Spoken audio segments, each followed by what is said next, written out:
प्यारे मुस्लिम भाइयों बहनों, आप सभी को इस YouTube क्यू न्यूज़ तरफ से, इस माध्यम तरफ से बहुत बहुत बधाइयाँ और मुबारक रमज़ान का ఈద్ ఉల్ ఫితర్. మీకు అందరికీ శుభాకాంక్షలు. సో మీ అందరి ఆశలు నెరవేరాలని మనసారా క్యూ న్యూస్ కోరుకుంటా ఉంది.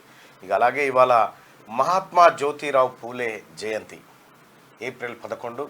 ఆయన ఈ దేశంలో ఉన్నటువంటి వెనకబడిన తరగతుల కోసం, వెనకబడిన తరగతుల వ్యక్తిగా ఆయన ఎంతో పాఠశాల విద్య కోసం కృషి చేసినటువంటి వ్యక్తి. ఈ దేశంలో ఓ రకంగా చెప్పాలంటే ఇక చదువుకున్నామంటే ఆయన పుణ్యమే. జ్యోతిరావు పూలే, ఆయన సతీమణి సావిత్రిబాయి పూలే ఈ దేశంలోని మొట్టమొదటి మహిళా టీచర్. సో ఈ రకంగా ఆ మహనీయుడు రంజాన్ పర్వదినమే ఆయన పుట్టినరోజు కావడం ఈ సంవత్సరంలో శుభ సూచకం. ఇంకా ఇదంతా పెడితే నిన్న ఎవరు గెలిచిరు? నిన్న రాజస్థాన్ రాయల్సా గెలిచింది?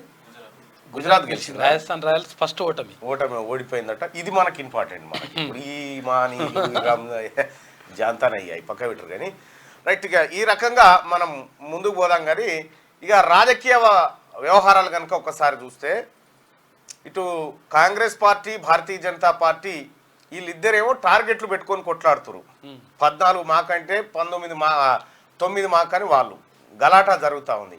ఈ కేసీఆర్ ఏమో ఏక్దోబి ఆతే అమ్లోగంకు 1-2 రావా మనకనే కాడికి వచ్చింది అన్నట్టు. ఈ 1-2 కూడా నోటిఫికేషన్ వచ్చిన తర్వాత ఉంటుంది ఆ పరిస్థితి లేదా తెలియదు.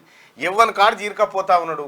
ఒకానొక సందర్భంలో మొన్న దాదాపుగా 37.5% ఓట్లు వచ్చినటువంటి బీఆర్ఎస్ పార్టీ మరి ఇప్పుడున్న పరిస్థితిలో ఎక్కడికక్కడికి తునకలు అయిపోయిన తర్వాత మరి ఈ రాబోతున్నటువంటి పార్లమెంట్ ఎన్నికల్లో తన పర్ఫార్మెన్స్ ఎట్లుండబోతుందో, అభ్యర్థులు నాకు తెలిసి ఓట్లు పడేదాకా కూడా ఊకునేటట్లేరు. ఓటమిని అంగీకరించి వెళ్ళిపోయే పరిస్థితి అయితే కనిపిస్తూ ఉంది రాజకీయంగా చూస్తూ ఉంటే. ఇక దేశవ్యాప్తంగా నరేంద్ర మోడీ గారు దాదాపు 500-600 ర్యాలీలు చేసిండు అనుకుంటా ఎన్నికల కోసం.